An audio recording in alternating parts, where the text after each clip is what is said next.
It's now time for us to look at what is actually trending on our Trending Now segments with Olamide Odekunle. Olamide, it's good to have you on the other side. Good morning, Ibrahim. I wish Ria was here because the way she would introduce me, I would be so gingered to take it away, but I'll manage that. Sorry. Let's see what everyone's talking about this morning.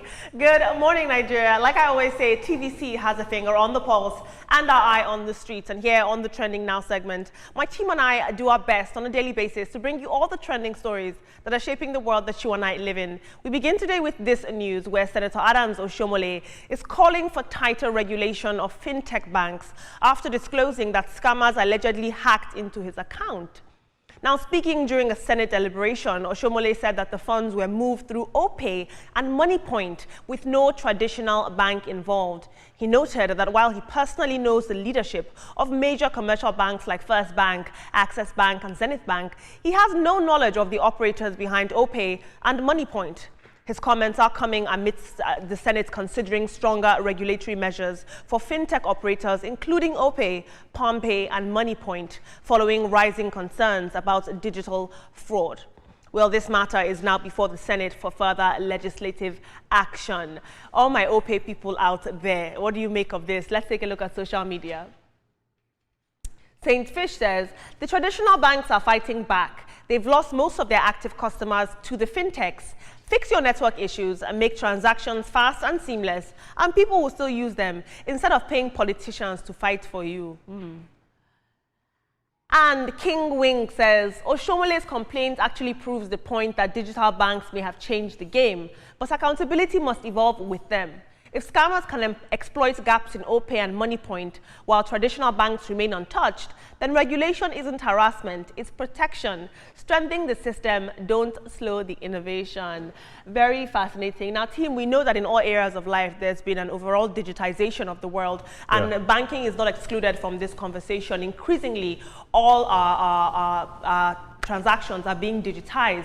We're moving into a cashless society. Before we came on air, you know, Ibrahim and Etoma, I saw you have a very heated debate about OPay and PalmPay. So this is your chance. Oh, yes. You know, when the topic came up during the paper review, I called for tighter and stronger regulation of the fintech banks and all that. But Ibrahim has sort of swayed me a little bit, you know. I am more of a traditional man, you know, old school. We know. We know.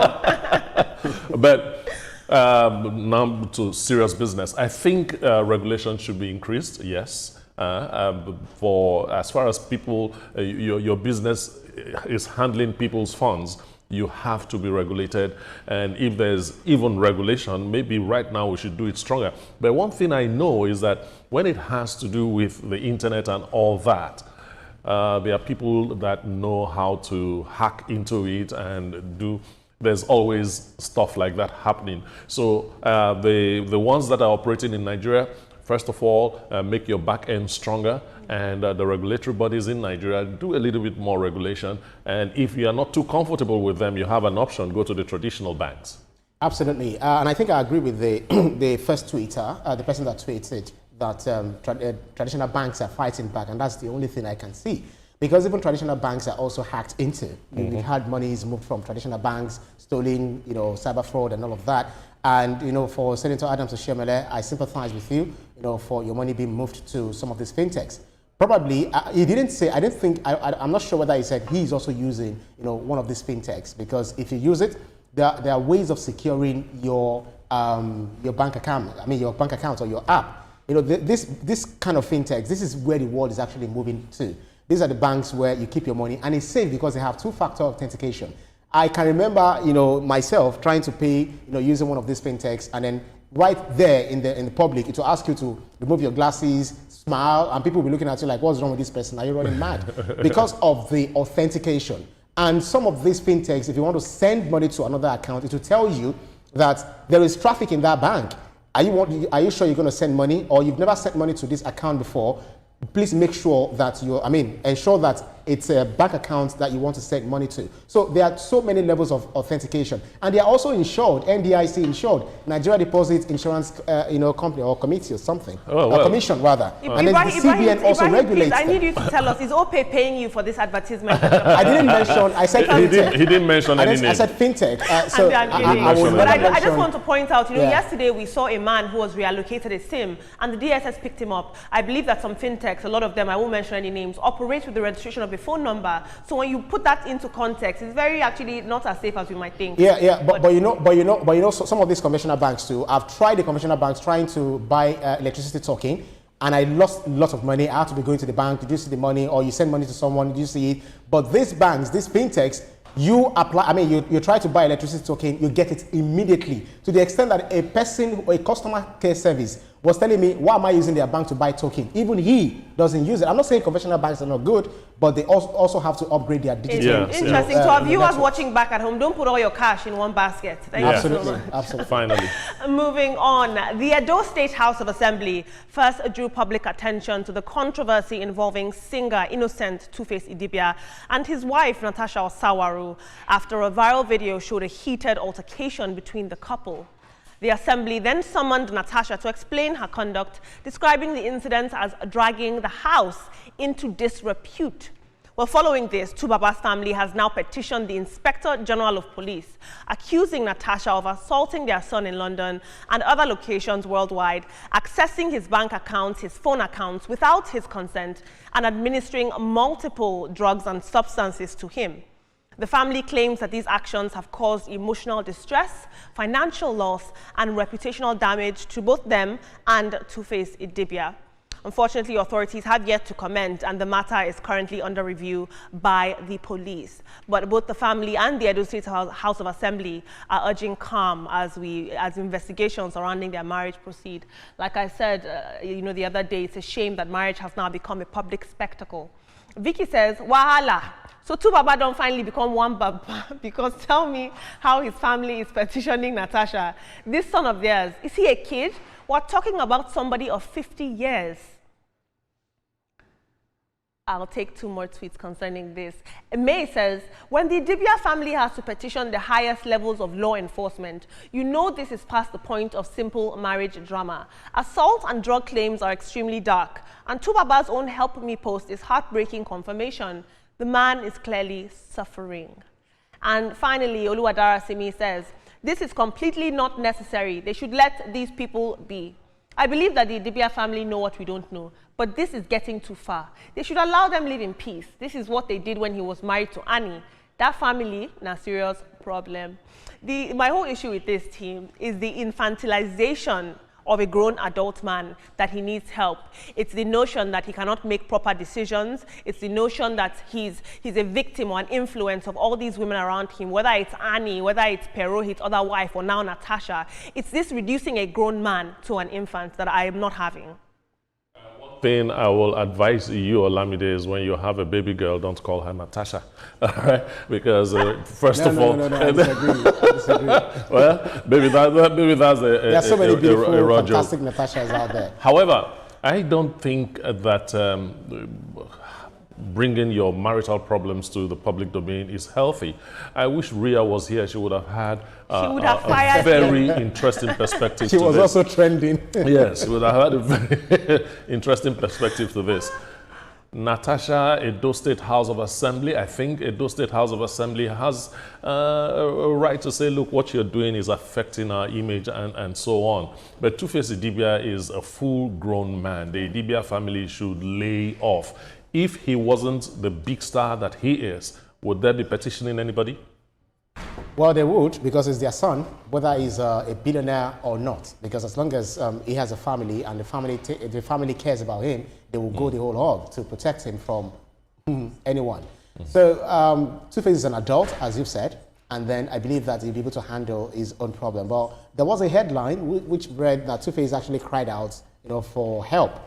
At one point, he cried out, and at another point, he said people should just, leave mind their business, their relationship, because he's an adult. All the same, for those who understand what Two-Face is going through, he needs prayers, he needs deliverance, he also needs help, physical, spiritual, everything that we have to do. But that doesn't mean that we want to save him from Natasha. He has found love. He believes he has found love.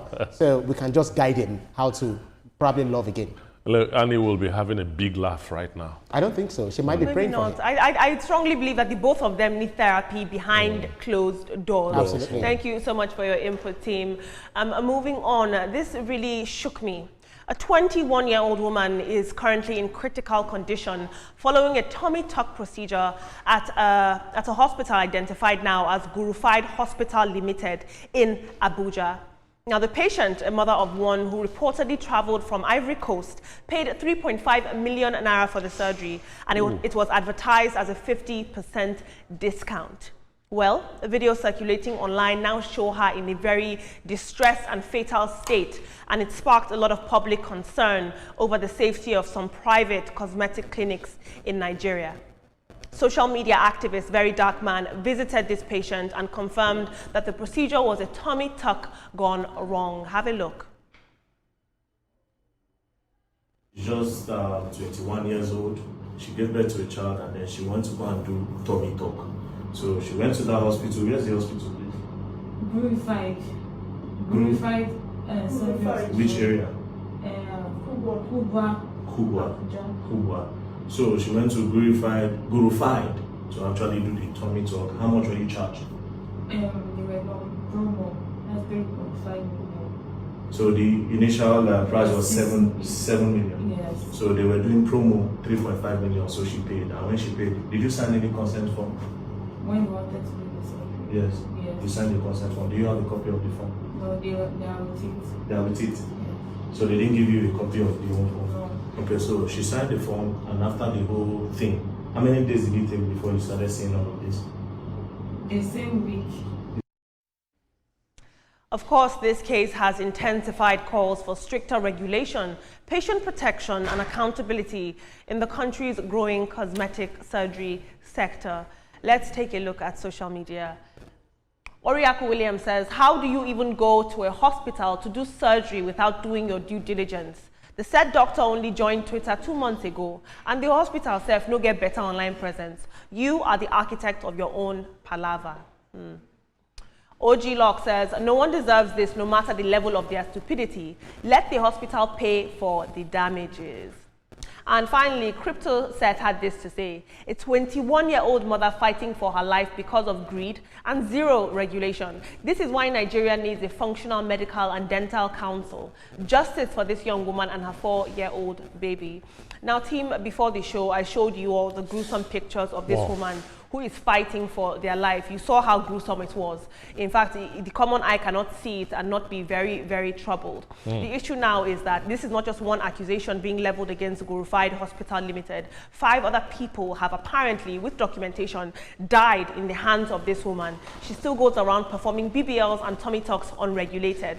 On one hand, you now have a society of young women who are saving up to do BBLs and tummy tucks, who are saving up for plastic surgery, and you have this woman who is right there to supply it to them, as you've seen right now, at a cost, a very fatal cost. First things first, that hospital should be closed down.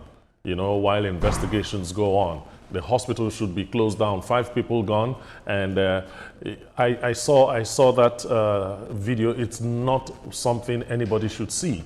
When Ibrahim saw it, he pushed it away. Yeah. You know, it's that gory stuff to see. And advice to women: you are beautiful the way you are. There's always somebody that will fall head over heels in love with you the way you are. You don't need tummy tuck and all these things. Wow. Well, I always say, if it's not broken, don't fix it. Don't fix See, it. woman, if you give birth to a child, your body is bound to show that you've given birth. That is how this life, that's how we are created. When you're your pristine age, I mean, you look so beautiful, elegant, amazing, straight, figure 8, whatever. By the time you're married and then you're giving birth, some will say, I don't even want to breastfeed my kid because of, you know, the gravity that will eventually happen. Whatever goes up will definitely come down. Any man who truly loves you, who loves you the way you are, you do not need all of this. Well, Gurufied Hospital Limited has a lot to answer for, and we'll be following this case very closely. Thank you for your input, team. And Etoma, that lovely advice. Moving on into international news, former British Prime Minister Boris Johnson has dismissed concerns about insecurity in Nigeria, saying that he feels perfectly safe during his visit to Imo State. Speaking at the Imo State Economic Summit in Owerri, Johnson said that he ignored warnings about security challenges and insisted that Nigerians themselves feel safe at the event. He then commended Governor Hope Uzodinma for his push towards 24-hour electricity in the state and highlighted the importance of artificial intelligence in driving future economic growth. I'll take two tweets very quickly on this. Let me see what you had to say about this. War Promo Sami says a man surrounded and protected by the country's security forces and agencies. Let the chickens walk around by themselves. Let's see. And Titan says, Bojo isn't speaking for Nigerians. He spoke for himself being Boris Johnson. I'm not Boris Johnson, so many people aren't Boris Johnson level or status. So he doesn't live my shared experience or that of a farmer or average Nigerian. That's all the social media commentary I can take. Now, team, a lot of people said this was a bit insensitive. That's the sentiment that's being shared online. People were saying, of course you feel safe. You're Boris Johnson, the former prime minister. You are surrounded by, security protection, who, if this was a sane country, those people would have been rescinded from you because the NSCDC does not have the capacity. Yeah, well, Boris Johnson said that to sort of align with the Nigerian government, so to say. He knows about the kidnappings and the rest, but he says he feels safe. And that just goes to show that he was comfortable with the security arrangements done for him. But do you think that this dismisses the lived experience of several Nigerians who can't even travel on some roads in the country at the moment? Yes, I understand, because those people, those Nigerians you're talking about, do not have the kind of security arrangements that was given Boris Johnson. That's why some people see the statement as insensitive and so on. I just think he's trying to align with the government of Nigeria and trying to encourage the government. The reality of the matter is that Nigeria is not as bad as we always paint it on social media. Nigeria is a safe country. No country on this earth is 100% safe. In UK, there's usually knife attack to the extent that they attack the appointees, the government, the politicians. In US, there is gun violence. In Nigeria, yes, we have pockets of attacks here and there, but we blow some of these things out of proportion. Yes, Donald Trump said there's Christian genocide, and we saw these criminals, unpatriotic saboteurs, attacking churches almost immediately, even though it's been happening, attacking here and there. But one thing is, they just sometimes they kidnap these people as human shield for ransom and all of that.